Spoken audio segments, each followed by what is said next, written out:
Hey guys, tonight we're going to step into a world of soaring melodies, glittering courts, and terrifying silence. We're exploring the miserable life of a court musician who played a wrong note. Forget the triumphant fanfares and elegant dances.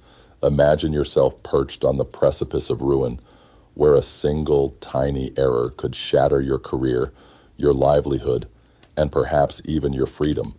This isn't just about musical precision.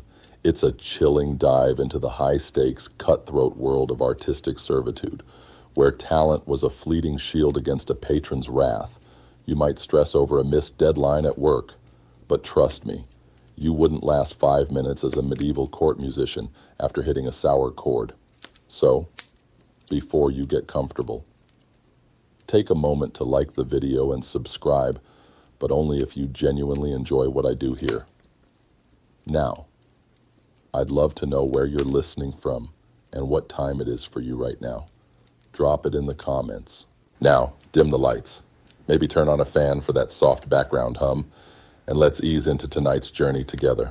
You find yourself in the opulent, yet suffocating atmosphere of a royal court, perhaps in the gilded halls of Louis XIV's Versailles, or the bustling, politically charged court of Henry VIII in London.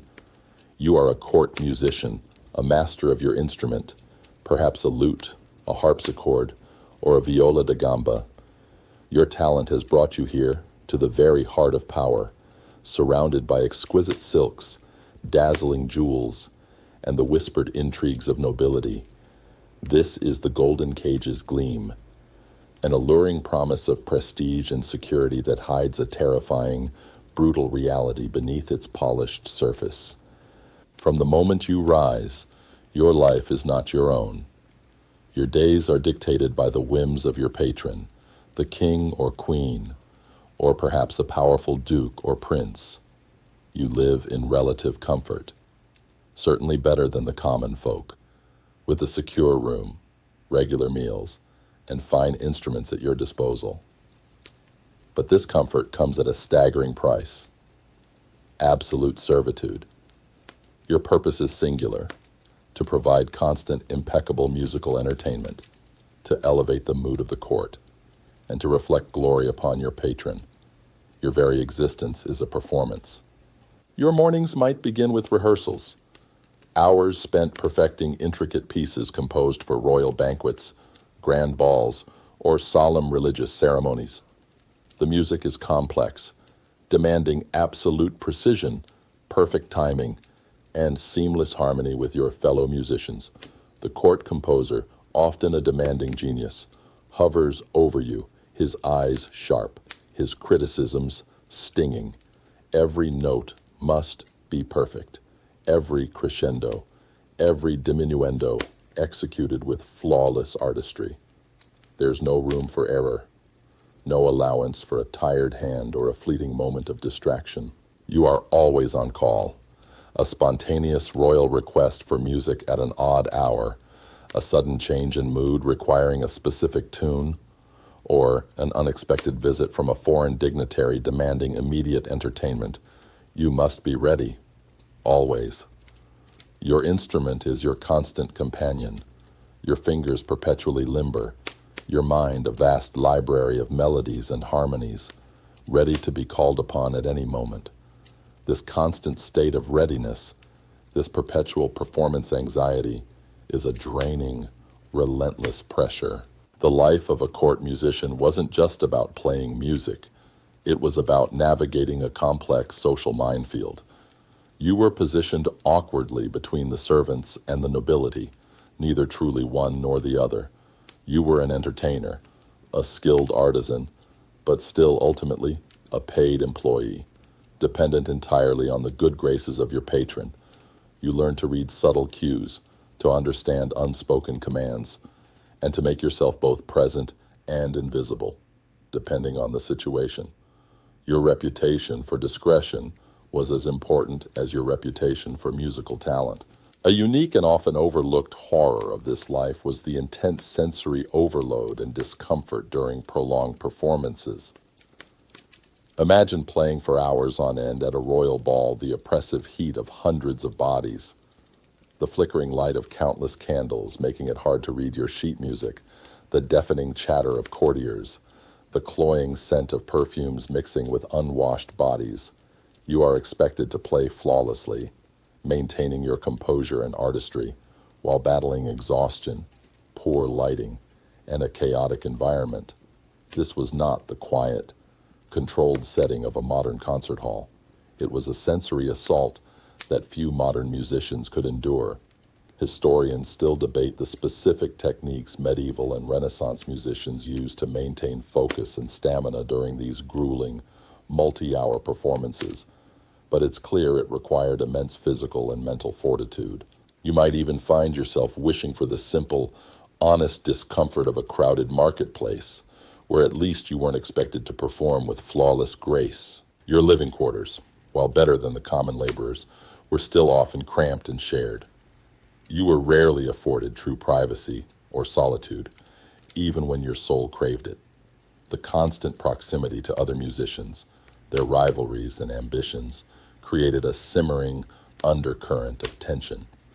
You were always aware of who was favored, who was falling out of grace, and who might be subtly trying to undermine your position. The court, for all its splendor, was a hotbed of jealousy and intrigue, and you, as a visible talent, were never truly safe from its machinations. The court musician also had to contend with the constant political instability of the era.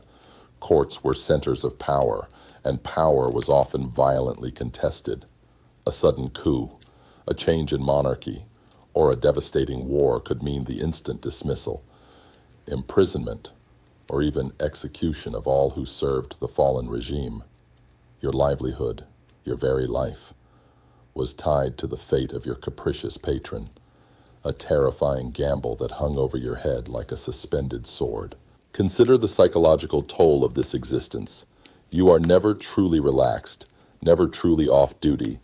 The pressure for perfection is constant, the fear of making a mistake a gnawing anxiety that permeates every waking moment and even haunts your dreams. Your artistic expression is not for yourself, but for your master, dictated by his tastes and moods.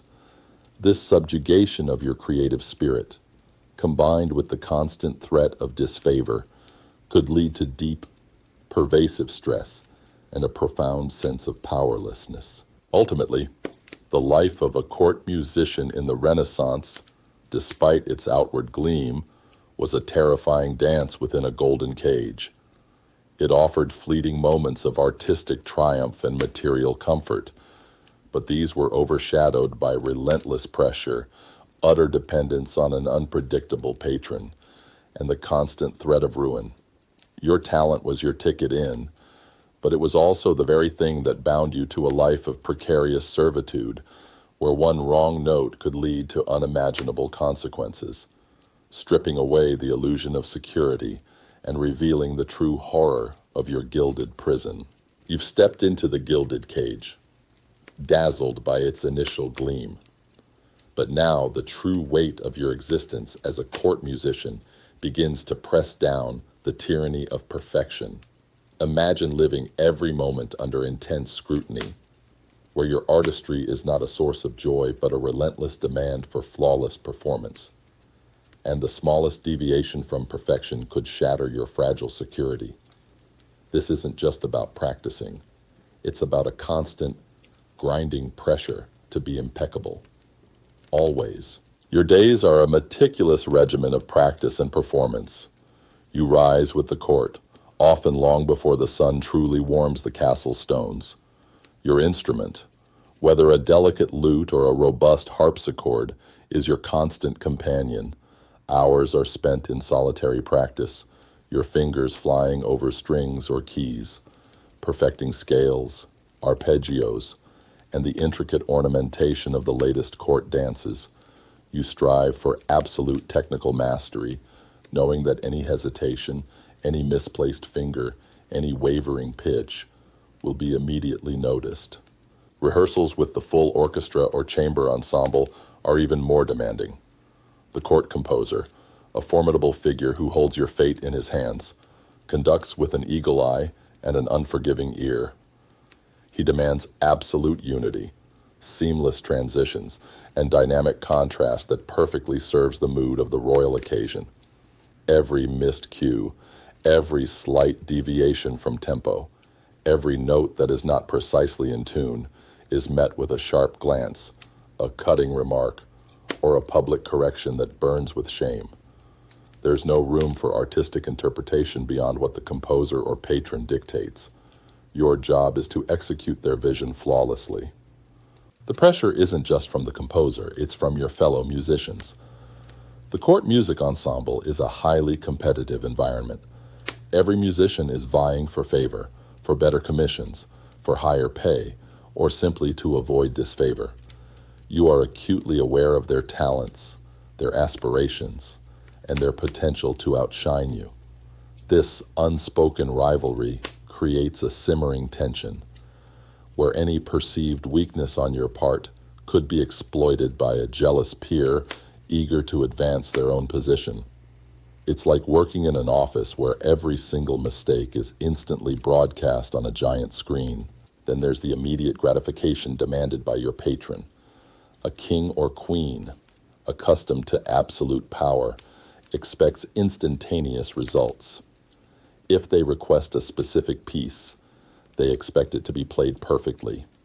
Now, there's no waiting for practice, no excuses for unfamiliarity. Your memory must be encyclopedic, your fingers always ready. This lack of lead time, this constant readiness for impromptu performances, adds an immense psychological burden. You are not just a musician, you are a living musical library, accessible at a moment's notice. A unique and particularly chilling aspect of this tyranny was the lack of acceptable excuses for error. You might be exhausted from a night of poor sleep, suffering from a slight fever, or simply have a fleeting moment of distraction. In a modern context, these are understandable human frailties. In a Renaissance court, they were perceived as disrespect, incompetence, or even insolence. The patron did not care about your physical or mental state. They cared only about the perfection of the sound. Any explanation or apology would likely fall on deaf ears, perhaps even aggravating their displeasure. Historians still debate the specific psychological impact of such relentless, unforgiving pressure on court musicians, but many accounts suggest it led to chronic stress, anxiety, and burnout. You might even wish for the simple, straightforward pain of a broken string, where at least the problem was tangible and fixable. The constant need to impress your patron extends beyond just playing. You might be expected to compose original pieces for specific occasions, often on short notice, tailored to the patron's exact, sometimes whimsical tastes. This creative pressure, coupled with the demand for immediate perfection, can stifle genuine artistic expression, forcing you to churn out music that is technically brilliant, but perhaps emotionally sterile, simply to satisfy the royal palate. Even outside formal performances, you are always on, in the Great Hall, during meals, or even while walking through the palace. You are observed. Your demeanor, your interactions, your very presence must reflect well on your patron. Any perceived misstep, any breach of court etiquette, however minor, could lead to disfavor, jeopardizing your position. Your life is a continuous performance, with no true moments of respite or anonymity. The acoustic environment of grand halls and banquet rooms also added to the pressure. These spaces were rarely designed for perfect sound.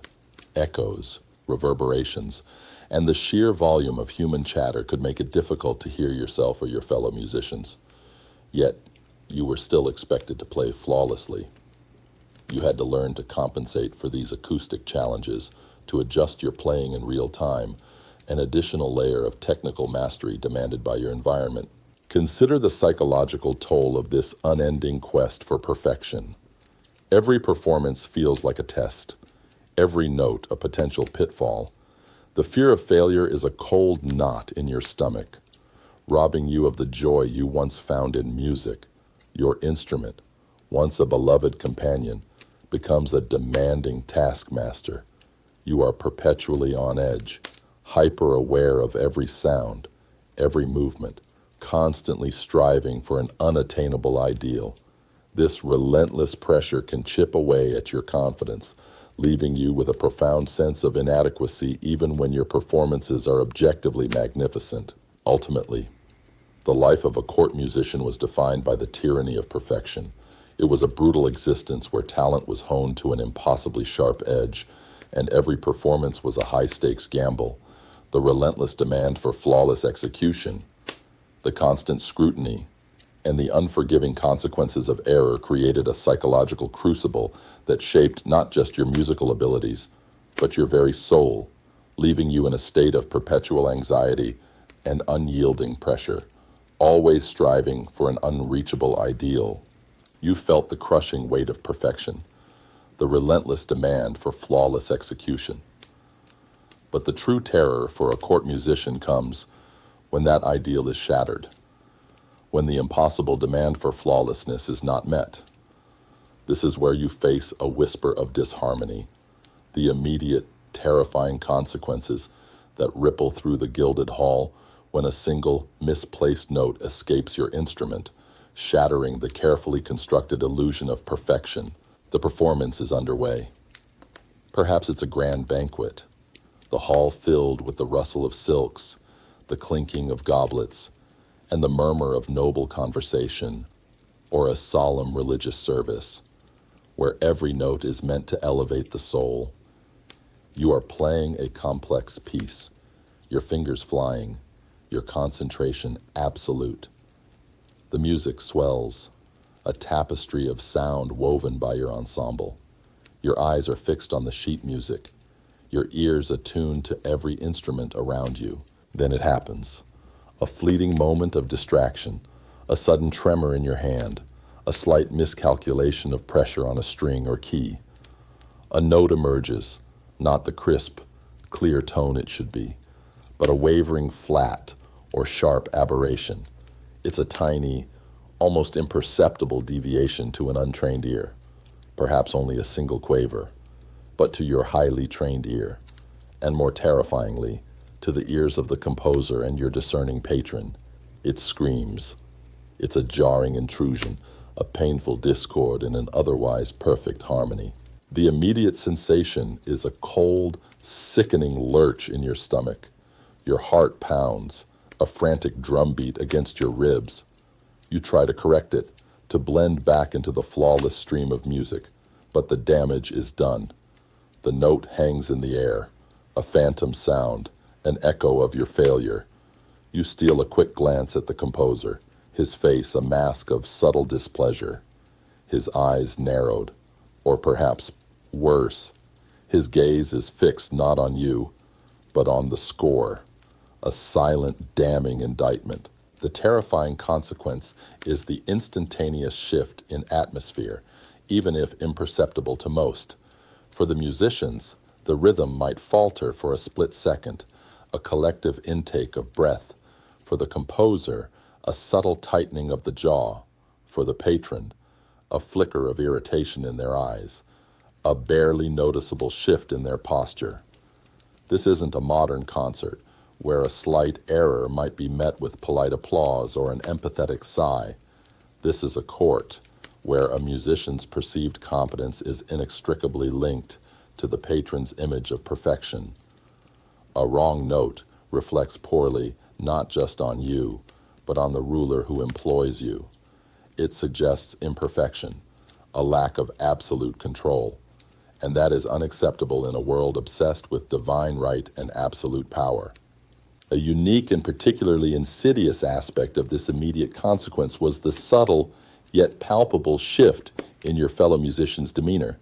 Imagine them subtly distancing themselves, their gazes avoiding yours, their playing becoming even more precise, as if to highlight your momentary lapse and affirm their own unwavering perfection. This wasn't necessarily malice. It was self-preservation in a cutthroat environment. Any weakness on your part was an opportunity for them to shine brighter, to reaffirm their value to the patron. Historians still debate the extent of active sabotage versus passive opportunism among court musicians, but the competitive pressure certainly fostered an environment of constant suspicion. You might even find yourself wishing for the simple, honest cacophony of a street brawl, where at least the blows were physical and straightforward, unlike the insidious psychological attacks. The performance continues. But for you, it has become a desperate tightrope walk. Every subsequent note is played with agonizing care, your hands trembling, your focus intensified to a painful degree. You are acutely aware that every other note you play must now be absolutely perfect, a desperate attempt to erase the memory of that one. Terrible mistake. The joy of music has vanished, replaced by a consuming dread, even if the patron doesn't react visibly in the moment. The knowledge that they heard it, that the composer heard it, is a chilling certainty. Your name, once associated with flawless artistry, now has a tiny, almost invisible stain attached to it. A whisper of doubt has entered the gilded hall. This silent judgment, this potential for future disfavor, is a far more terrifying consequence than any immediate outburst. The memory of that wrong note will haunt you, replaying in your mind long after the performance ends. You will dissect it, analyze it, trying to understand what went wrong, desperately seeking to prevent a recurrence. Sleep might be elusive, your mind replaying the moment of disharmony, the cold dread returning each time. Your instrument, once a source of comfort, now feels heavy, a constant reminder of your fallibility. Consider the psychological toll of this constant fear of error. You live in a state of hypervigilance, constantly scrutinizing your own performance, forever aware of the razor-thin line between triumph and failure.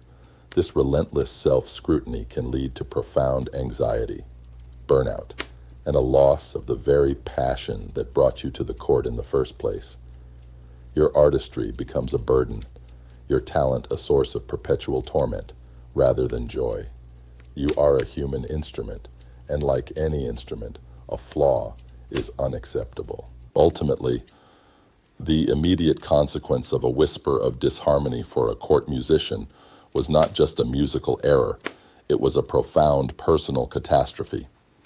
It was the shattering of the illusion of perfection, the erosion of your fragile security, and the insidious introduction of doubt into the minds of your powerful patrons. That single wrong note, however small, was a terrifying reminder that in the gilded cage of the court, only absolute flawlessness could ensure your survival, and any deviation could lead to an unimaginable, terrifying downfall. You felt the cold dread of that single, flawed note, knowing its echo still lingers in the hallowed halls. But the terror doesn't end when the music fades. Now, you must face beyond the audience's gaze the humiliating punishments and public shaming that awaited a court musician for musical error, consequences that could strip you of your dignity, your livelihood, and leave you utterly broken. The immediate aftermath of your musical misstep is often a chilling silence, a subtle shift in the air that speaks volumes. The patron, perhaps the king or queen, might offer a dismissive wave of a hand, a cold stare that conveys their displeasure more effectively than any shouted reprimand, or worse, a cutting remark delivered with icy politeness that makes it clear your error has been noted and will not be easily forgotten. You are, after all, a reflection of their court's perfection. The punishment for a wrong note wasn't usually a public lashing or imprisonment, but something far more insidious for an artist: public humiliation and professional degradation. You might find yourself subtly excluded from future, more prestigious performances. Imagine preparing for a grand banquet, only to be informed with a polite but firm tone that your services won't be required for that particular evening. Your place at the ensemble is given to a rival, a younger, hungrier musician eager to prove their flawless talent. This exclusion is a public declaration of your diminished standing, a clear signal to the entire court that you have fallen out of favor. You're effectively put in a timeout. But this timeout is broadcast to everyone who matters. A unique and particularly cruel form of punishment involved forcing the musician to play simplified or less prominent parts. Imagine being a master lutenist, celebrated for your intricate solos, suddenly relegated to playing only the bass line, or being asked to perform simplistic folk tunes instead of the complex courtly dances you've spent years perfecting. This wasn't just a loss of artistic challenge. It was a profound public shaming, a clear demotion that stripped you of your artistic identity and broadcast your fall from grace to anyone with an ear for music. Historians still debate how common these specific forms of musical demotion were compared to outright dismissal, but the psychological impact on a proud musician would have been immense. You might even find yourself wishing for the simple, honest pain of a pulled tooth, where at least the suffering was physical and didn't attack your very soul. Your income might also be affected. While outright dismissal might not occur immediately, your pay could be subtly reduced. Your perquisites, such as access to finer meals or better lodging, diminished. This financial squeeze reinforces your precarious position, reminding you that your worth is entirely dependent on your sustained, flawless performance. You're walking on eggshells, financially and professionally, with every note you play. The whispers and glances of your fellow musicians, once a subtle tension, now become more overt. Some might offer feigned sympathy, their eyes betraying a gleam of triumph. Others might openly avoid you, fearing that your disfavor could somehow rub off on them. You are now tainted, marked by your error, and the professional isolation is profound. Your once close-knit ensemble, bound by shared artistry, now feels like a treacherous pit of rivals, each one subtly sharpening their own blades. The court itself, a hotbed of gossip and intrigue, thrives on such falls from grace. Your mistake becomes fodder for whispered conversations, an example of imperfection in a world that demands absolute control. You are no longer just a musician. You are a cautionary tale, a public lesson in the merciless nature of royal patronage. This constant scrutiny and the pervasive nature of court gossip mean there is no true escape, no private space where you can shed the shame of your failure. Consider the psychological toll of this public humiliation. Your identity, your sense of self-worth, is inextricably linked to your musical talent and your standing at court. To have that talent questioned, to be publicly diminished, is a crushing blow to your spirit. You might begin to doubt your own abilities. Your confidence eroded by the relentless pressure and the visible consequences of your error. The joy you once found in music might vanish, replaced by a consuming dread every time you touch your instrument. Even outside the court, your professional reputation would suffer. News of a musician's disfavor, especially at a prominent court, would travel quickly through the tight-knit circles of aristocratic patrons. Future opportunities for employment, if you were ever to be dismissed, would be severely hampered. You might find yourself blacklisted, a pariah in the very world where your talent should have guaranteed you a place. It's a terrifying thought, knowing your entire professional future could be ruined by a single moment of imperfection. You might almost prefer the simple, brutal honesty of a street performer, where at least your failures are met with indifference, not insidious degradation. Ultimately, the consequences of playing a wrong note extended far beyond the audience's gaze. It was a swift, humiliating descent into professional and social degradation, designed to remind a court musician of their utter dependence and the unforgiving demands of their gilded cage. Your artistry, once your greatest asset, became your most vulnerable point, capable of being used as a weapon against you by a patron obsessed with absolute perfection. You've felt the sting of humiliation, and the slow erosion of your professional standing.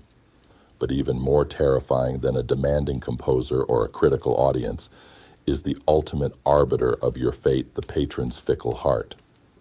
Imagine your entire existence, your comfort, your safety, and your artistic freedom hinging entirely on the unpredictable moods, changing tastes, and volatile whims of a single, all-powerful individual. This isn't about merit. It's about navigating a terrifying, high-stakes psychological game where the rules change without warning. Your patron, be it a king, queen, duke, or powerful cardinal, possesses absolute authority within their court. Their word is law, and their displeasure can be swift and devastating. One day, they might lavish you with praise and gifts, admiring your virtuosity. The next, a subtle shift in their expression, a curt dismissal, or a preference shown to another musician can plunge you into a cold dread, signifying a sudden fall from grace. This emotional roller coaster, driven by forces beyond your comprehension, is a constant source of anxiety. Think about the sheer unpredictability. A patron might have a sudden, inexplicable aversion to a particular instrument, effectively ending your career if that instrument is your specialty. Or they might grow tired of a certain style of music, deeming it unfashionable, and demand something entirely new, forcing you to adapt rapidly or risk irrelevance. Your artistic identity, meticulously cultivated over years, could be rendered obsolete by a fleeting royal whim. This wasn't a world where you could simply find a new audience or a different employer. Your life was bound to this one, singular, all-powerful taste. You almost wish for the simple, honest hunger of the streets, where at least your misery was straightforward, not dictated by an unpredictable royal temper. A unique and particularly insidious aspect of the patron's fickle heart was the cultivation of a climate of subtle fear and extreme deference. Servants, and even artists, learned to anticipate the patron's moods, to read their facial expressions, and to interpret their slightest gestures. This wasn't just politeness, it was a survival mechanism. You would modify your posture, your tone of voice, even your very breathing, to align with the perceived mood of your master. Making yourself too visible, too outspoken, or too confident could be seen as arrogance, inviting swift and brutal correction. Historians still debate the extent to which medieval and early modern monarchs deliberately cultivated this climate of fear to maintain power, but its impact on court life, especially for those in dependent positions like musicians, was profound. The patron's personal life also directly impacted yours. A royal illness could plunge the court into a somber mood, demanding solemn music for weeks. A new love affair might call for frivolous, romantic tunes. A political defeat could mean a long period of quiet austerity, with no performances at all, impacting your income and your standing. Your career, therefore, was a mirror reflecting the grand, often turbulent narrative of your patron's life, with no control over its twists and turns. Competition from other musicians, as we touched on, was amplified by the patron's fickleness. A patron might pit musicians against each other, openly praising one to motivate the others, or to identify new favorites. This created an environment where loyalty among colleagues was tenuous, and backstabbing or subtle undermining was a constant threat. Your talent was your strength, but it was also a target, attracting jealousy and intrigue from those vying for the same limited pool of royal favor. Even the process of composing music for your patron was fraught with peril. You were expected to write pieces that would please them, reflecting their taste and their glory. But what if your artistic vision clashed with their expectations? What if your latest composition, born of your deepest inspiration, simply bored them? The fear of failing to capture their elusive approval, of misinterpreting their desires, was a constant creative burden, stifling genuine innovation for the sake of survival. Consider the sheer psychological toll of living under such constant, arbitrary power. You are never truly secure, never truly at ease. Every conversation, every performance, every public appearance is a test, with unseen rules and shifting goalposts. You learn to suppress your own desires, your own opinions, your own artistic impulses, in favor of mirroring your patrons' tastes. This constant self-censorship, this relentless need to be agreeable and unthreatening, can slowly erode your sense of self, leaving you a hollow shell performing for an audience of one. The uncertainty of your future weighs heavily. If your patrons' favor waned significantly, you could be dismissed with little notice, your reputation tarnished, and your prospects for future employment grim. There was no severance pay, no pension plan, just the cold reality of unemployment and potential destitution. Your life, so grand and privileged within the golden cage, could instantly shatter, casting you out into the unforgiving world with nothing but your instrument and the bitter taste of lost favor. You might even prefer the straightforward fear of starvation on the streets, where at least your fate wasn't dictated by a powerful person's mood swings. Ultimately, the most profound misery of a court musician's life, even more terrifying than a wrong note, was living under the patron's fickle heart. It was a perpetual state of anxiety, a desperate dance to please an unpredictable master, where your entire livelihood and artistic identity rested on a foundation as unstable as shifting sand. This tyranny of caprice, this unending struggle for approval, made the gilded cage a deeply unsettling and often horrifying prison for even the most talented of souls. You felt the chilling unpredictability of your patron's favor, a power as volatile as it is absolute. But even within the seemingly harmonious world of court music, another, more insidious danger constantly lurks: rivalries in the royal hall.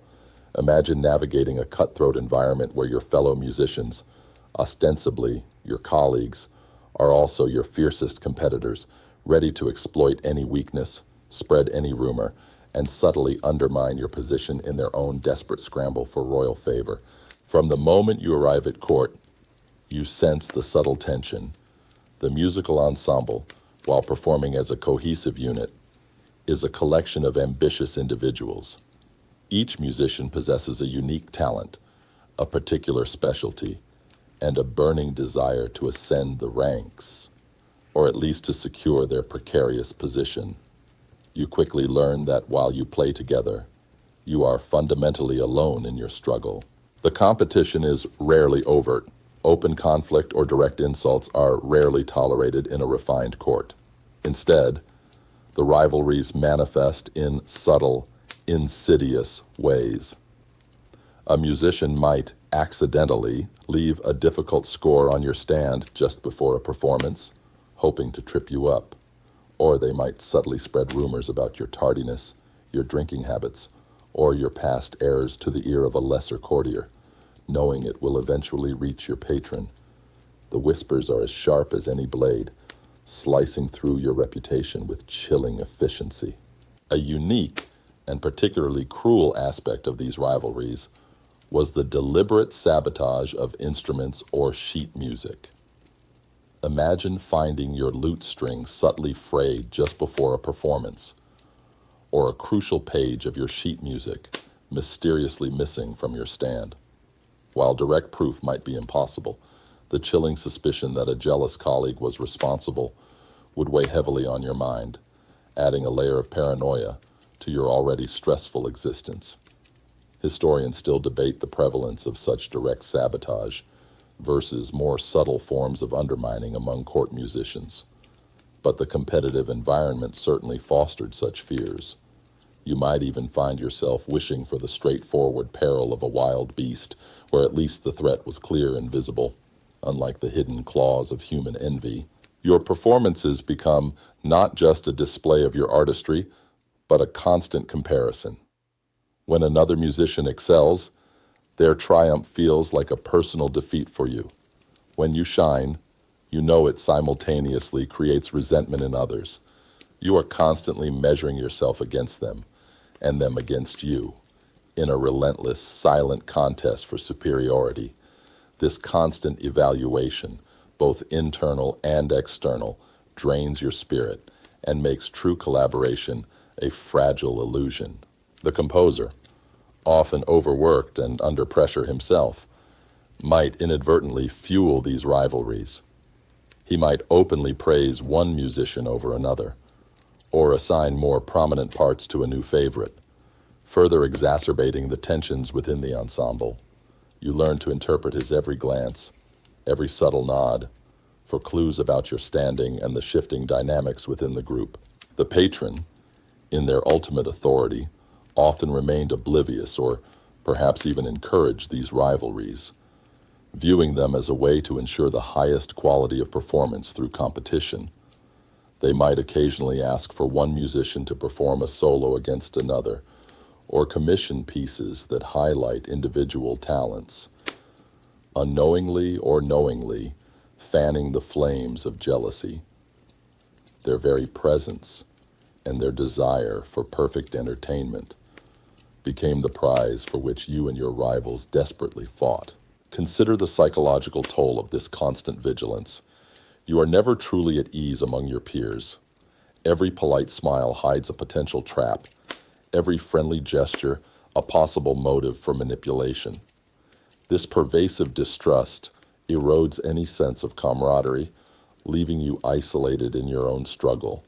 The mental energy expended on navigating these intricate social dynamics, on guarding against real or imagined slights, is immense, leaving you drained and exhausted even after a day without a single wrong note.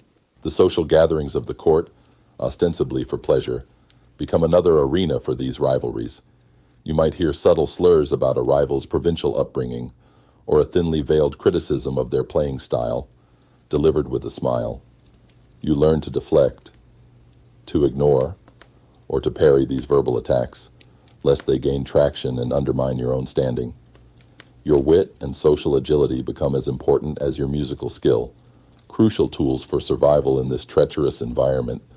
You might almost prefer the simple, direct confrontation of a common brawl, where at least the rules of engagement were clear, unlike the murky depths of courtly intrigue.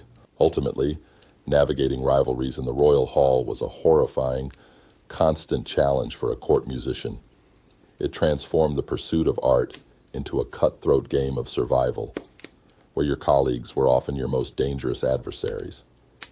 The glittering opulence of the court hid a dark underbelly of jealousy, betrayal, and relentless competition, making the golden cage not just a prison of talent, but a battleground for reputation and favor, where a single misstep or a well-placed whisper could lead to your utter ruin. You've survived the chilling rivalries within the gilded hall, a psychological battle fought with whispers and subtle slights.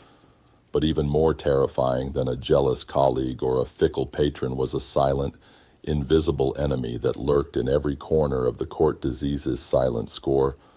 Imagine living in opulent surroundings, yet constantly facing the threat of plague, infection, and untreated illness, knowing that a single cough could mean your swift, agonizing demise. Far from any hope of proper care, court life, for all its splendor, was a breeding ground for disease. Castles and palaces, while grand, often lacked modern sanitation. Open sewers, overflowing cesspits, and a general lack of personal hygiene were common.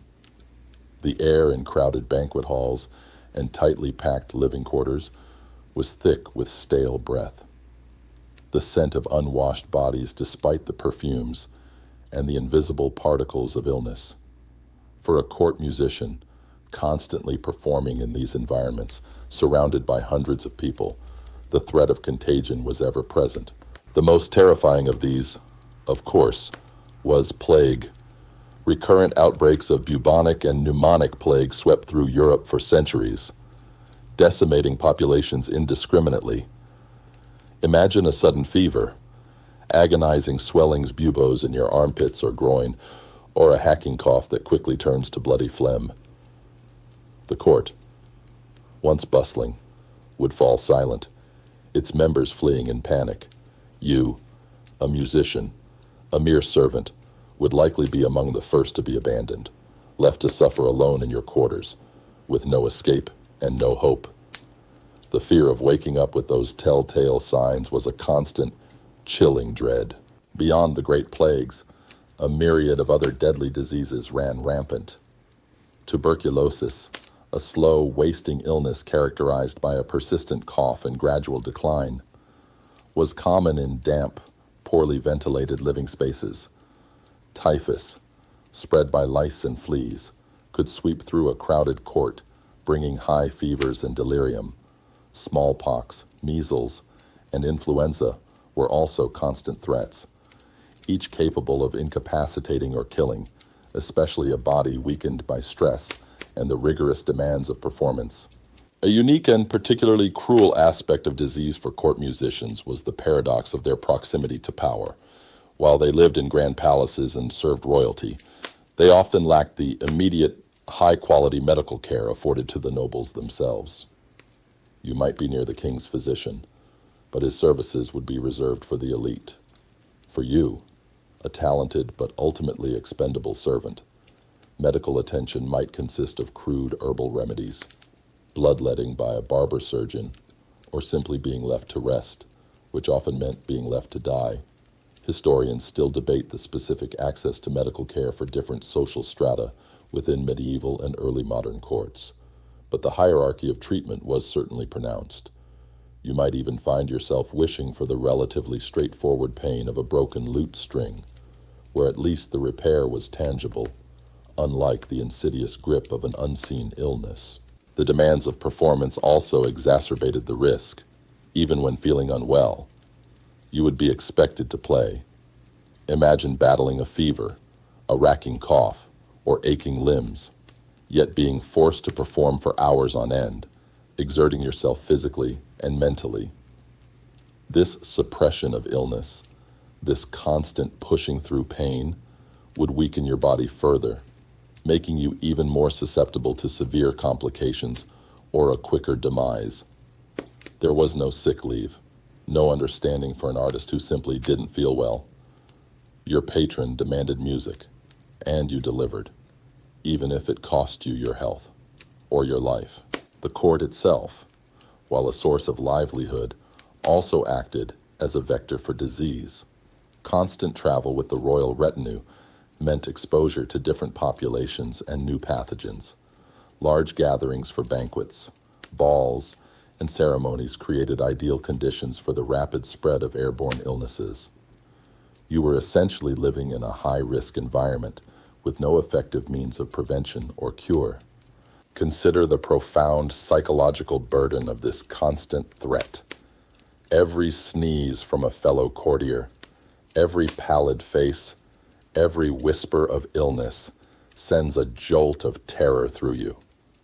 You live in a state of hypervigilance, constantly scrutinizing your own body for any sign of sickness, knowing that a single symptom could unravel everything you've built. This fear gnaws at your spirit, making it impossible to truly relax or find peace, even in moments of artistic triumph. The loss of colleagues to disease was a frequent, grim reminder of your own mortality. One day, a fellow musician might be laughing and playing beside you. The next, they are absent, their instrument silent, their fate sealed. These silent disappearances, often unremarked upon by the court, reinforce the brutal reality of your vulnerability and the fleeting nature of life, even in the most privileged of settings. You are easily replaced. Another musician waiting in the wings to take your place, perhaps even playing the very piece you last performed. You almost long for the simple, visible threat of a jealous rival. At least then, the enemy had a face. Ultimately, the life of a court musician was haunted by disease's silent score. The elegant halls and grand performances could not shield you from the invisible horrors of contagion and illness that permeated medieval and early modern society. Your proximity to power did not grant you immunity, and the demands of your profession often exacerbated your vulnerability, making every breath a gamble and every performance a terrifying dance with an unseen, relentless enemy that could silence your music forever. You've battled the silent, invisible enemy of disease and felt the constant pressure of a life lived on a knife's edge. But for a court musician, the greatest terror might not be a wrong note or a fever, but the sudden, brutal realization that your perceived security is an illusion, the crumbling illusion of security.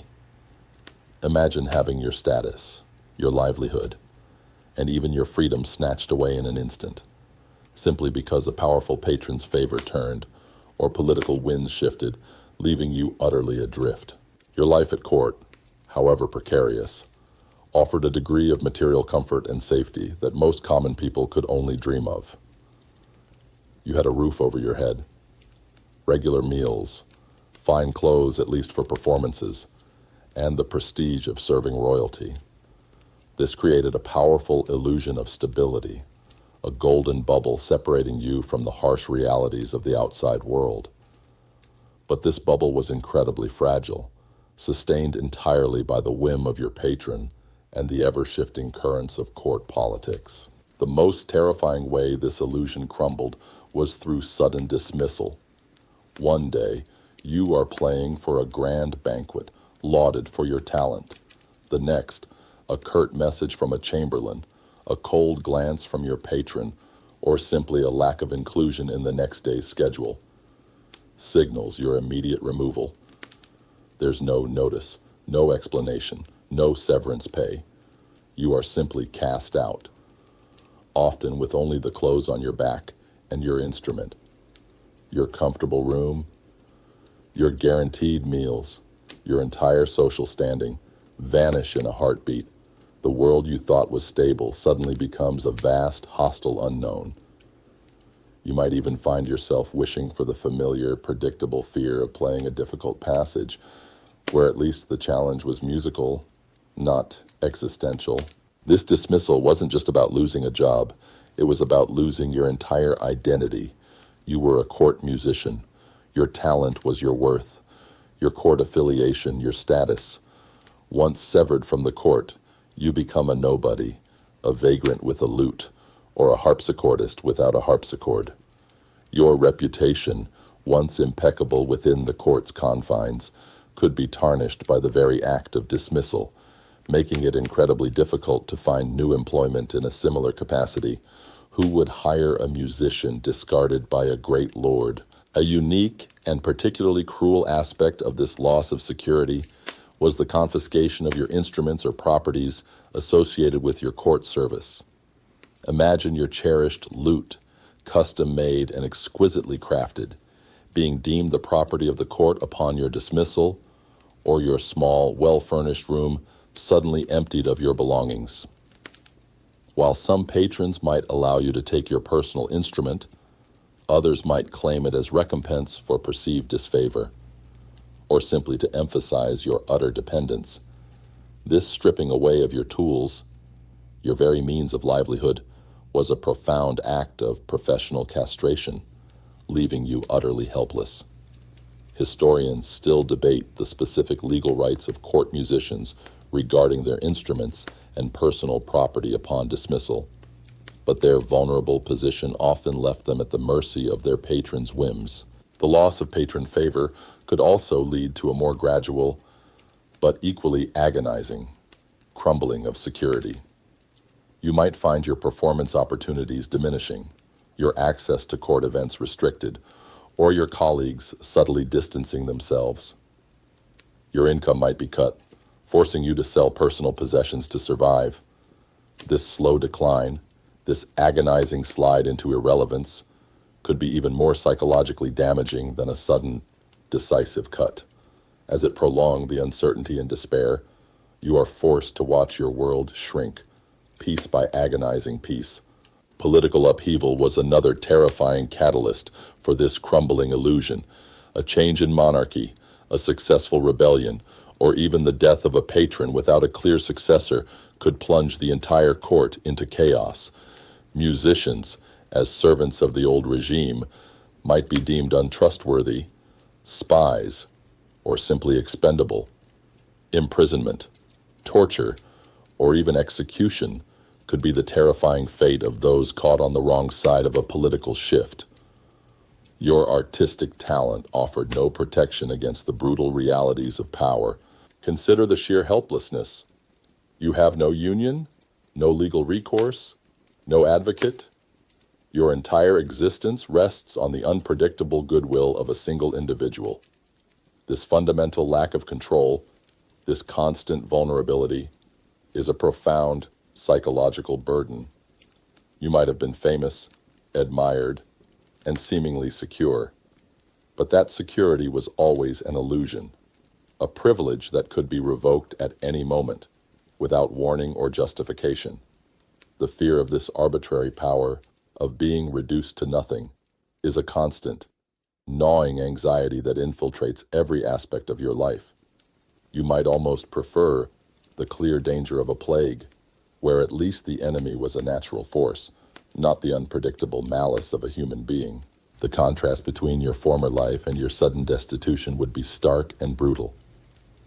One day, you are playing for kings. The next, you are begging for scraps on the street, your fine clothes replaced by rags, your elegant instrument perhaps sold for a few meager coins. The shame, the disorientation, and the profound sense of loss would be overwhelming.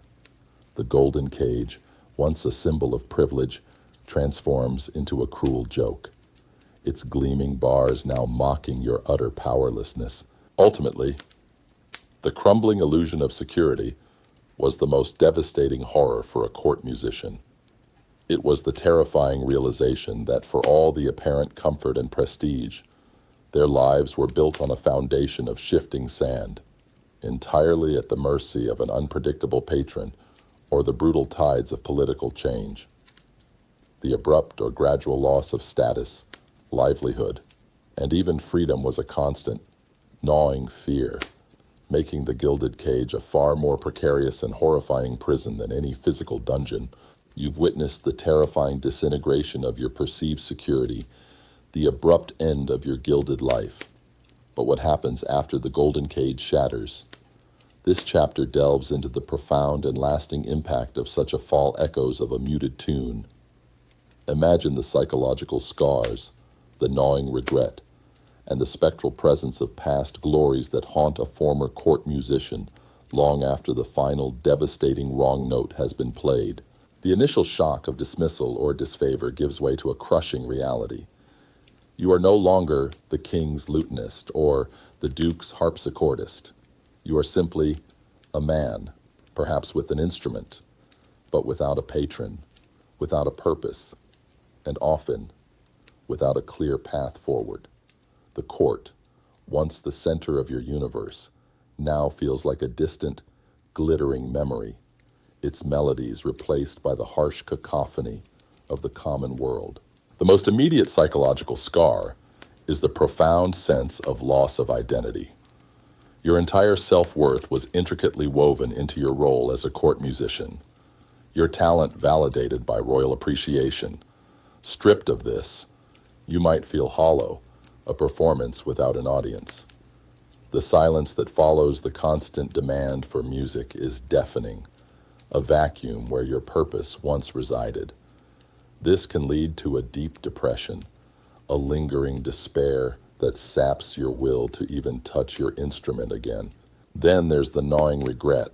You endlessly replay that wrong note in your mind, or the perceived slight that led to your downfall. You obsess over missed opportunities, over words left unsaid, or over decisions that, in hindsight, seem foolish. This self-recrimination is a relentless torment, a constant reminder of your perceived failure. The what-ifs become a cruel, unending melody in your mind, played on repeat.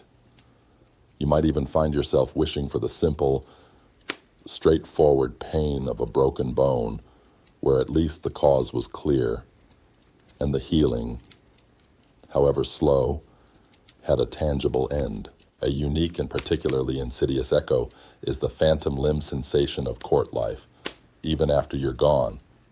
The rhythms, the expectations, the subtle protocols of the court are so deeply ingrained in you that they persist. You might find yourself instinctively bowing to an imagined presence or listening for a royal command that never comes. The sensory details, the scent of expensive perfumes, the rustle of silks, the distant sound of courtly laughter can trigger vivid flashbacks, pulling you back into the golden cage, only to be brutally reminded that you are no longer there. Historians still debate the specific long-term psychological effects of sudden social and professional displacement on individuals in medieval and early modern society. But the profound shift in environment and status would certainly have been disorienting. Your very relationship with music changes. What was once a passion, a source of profound joy and expression, might now become a source of pain and resentment. The instrument, once an extension of your soul, might now feel heavy, a symbol of your lost glory. You might find it difficult to play, your fingers faltering, your spirit unwilling to conjure the very sounds that led to your ruin. The melody has been muted, replaced by the dissonant chords of bitter memory. The weight of past failures is immense. Every public performance you attempt outside the court, every attempt to find a new audience or a new patron, is haunted by the fear of repeating your past mistakes. The insecurity born from your fall makes you doubt your talent, your confidence shattered. You might become overly cautious, hesitant to take risks, or simply incapable of recapturing the effortless brilliance you once possessed. The invisible chains of your past bind you more effectively than any physical restraint. Even if you find alternative employment, perhaps teaching music to provincial nobility, or playing in taverns for a meager living, the contrast with your former life is stark. The simple, honest struggle for money, the lack of prestige, the absence of discerning ears, it all serves as a constant reminder of what you lost. You are no longer performing for a king, but for commoners. And while there might be a newfound freedom from intense scrutiny, there's also a crushing sense of artistic and social demotion. You almost long for the familiar tension of a royal command, where at least the pressure meant you were still in the game. The isolation, too, can be profound. Your former courtly connections disappear, as courtiers have no reason to associate with a fallen musician. Other professional musicians might view you with suspicion, wary of a colleague who fell from such a height. You are left alone with your memories, a ghost of your former self, adrift in a world that has little understanding or compassion for your particular brand of misery. The echoes of that muted tune don't just affect your mind, they can affect your body. Chronic stress, anxiety, and despair can manifest physically, leading to persistent aches, insomnia, or a general malaise that further hinders your ability to recover. The trauma of your fall becomes deeply ingrained, impacting your health and overall well-being. Ultimately, the life of a court musician who played a wrong note or otherwise fell from grace reverberated with echoes of a muted tune long after their departure from court. The psychological scars, the loss of identity, the gnawing regret, and the constant haunting by past glories created a profound and lasting misery. Their gilded cage may have broken, but its bars left an invisible imprint, trapping them in a melancholic performance of their own downfall, forever playing a quiet, sorrowful melody of what once was. You've witnessed the lingering psychological scars of a musician's fall from grace, the muted echoes of a once vibrant tune. But the misery, and the precarious existence of these courtly artists left a more profound, enduring mark, a harsh melody's legacy. Imagine how their brutal experiences, their relentless pursuit of perfection, and their ultimate vulnerability shape not only the future of music itself, but also influence the very notion of artistic patronage and the value placed on creative labor. The most immediate legacy was a heightened, often terrifying understanding of artistic patronage. While a powerful patron could offer immense opportunities and a degree of comfort, the life of a court musician starkly demonstrated the profound dependence and inherent risks involved. This led, over time, to artists seeking greater autonomy. Composers and musicians gradually began to explore alternative avenues of income, such as public concerts, teaching, or publishing their works, rather than relying solely on the fickle heart of a single noble. The harsh lessons of the courtly golden cage slowly pushed the development towards a more independent artistic profession. Consider how the relentless demand for perfection, though brutal for individual musicians, inadvertently contributed to technical mastery and musical innovation. The pressure to play flawlessly, to compose on demand, and to adapt to changing tastes pushed musicians to extraordinary levels of skill. This relentless drive for excellence, born from fear, ironically fostered a period of rapid musical development, leading to increasingly complex compositions, refined playing techniques, and the evolution of new instruments. The misery of the individual musician became the fuel for the advancement of their art form. You can almost hear the faint echo of a perfect, agonizingly precise scale, born from endless, fearful practice. A unique and often overlooked aspect of this legacy is the subtle yet persistent influence on the repertoire itself. Music written for court often reflected the patron's tastes and the court's political climate. Pieces might be designed to celebrate victories, lament losses, or subtly flatter noble personages. This forced functionalism, though restricting, sometimes led to compositions of unique beauty and complexity that might not have emerged otherwise. The constraints placed upon these musicians, however brutal, paradoxically, sometimes forced them to find new avenues for creative expression within strict parameters, weaving their own silent suffering into the fabric of the harmony. Historians still debate the extent to which court musicians truly expressed personal sentiment through their commissioned works versus simply fulfilling their patrons' demands, but the constraints certainly shaped the artistic output of the era. You might even find yourself preferring the freedom of a modern open mic night, where a wrong note just means a polite chuckle, not a ruined career. The constant competition within court ensembles also inadvertently fostered a culture of virtuosity. To stand out and maintain favor, musicians pushed the boundaries of what was technically possible on their instruments. This pursuit of dazzling skill, driven by a professional insecurity, laid the groundwork for the rise of the virtuoso performer in later centuries, individuals whose technical prowess captivated audiences far beyond the confines of a royal court. The fear of being replaced spurred a relentless drive for instrumental brilliance. The court musician's miserable life also highlighted the fundamental vulnerability of creative labor.